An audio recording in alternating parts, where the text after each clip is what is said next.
In a quiet old-age home on the outskirts of a small American town, 78-year-old Harold Bennett spent his later years sitting by the window, watching the road.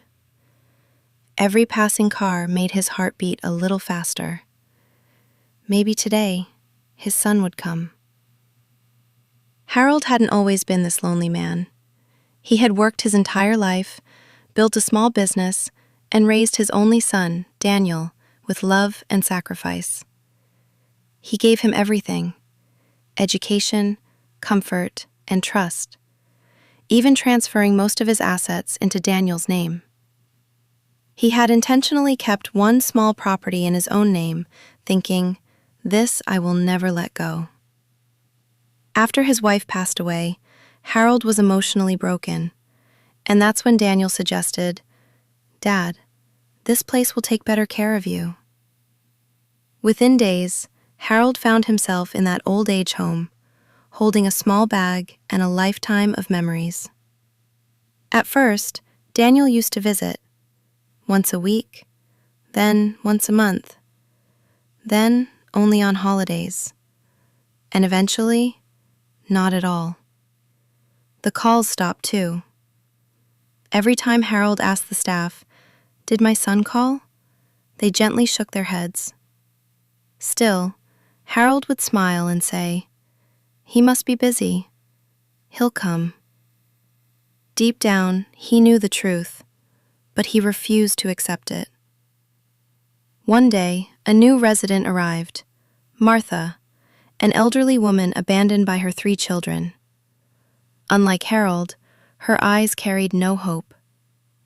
One afternoon, she said bitterly, "We spend our whole lives building their future, and they spend theirs forgetting our past." Her words stayed with Harold. For the first time, he began to question himself. Had he given everything without securing his own future? As time passed, Harold's health began to decline.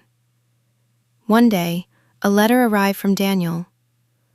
With trembling hands, Harold opened it, expecting love.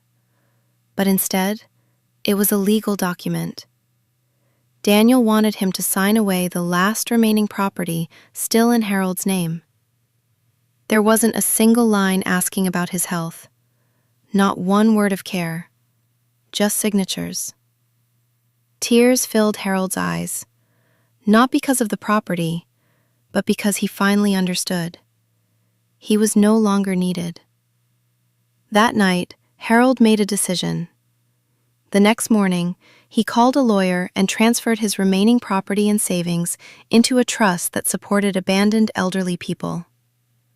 "At least," he whispered, "this will help someone who is left behind like me." A week later, Daniel finally showed up, smiling, pretending to care, asking about the documents. But this time, Harold didn't look at the door with hope. He calmly said, "I've signed everything." Daniel's face lit up for a moment, until Harold added, "But not in your name." Daniel stood there, speechless. Harold didn't shout. He didn't complain. He simply said, "Son, I gave you everything, but I forgot to keep my self-respect." From that day on, Harold stopped waiting. He spent his remaining years helping others in the home, sharing his experience, and repeating one lesson again and again. Give your children everything, but don't empty yourself completely. Because when your hands are empty, people often let go too. Share your love, but protect your self-respect. And most importantly, never leave your old age entirely in someone else's hands.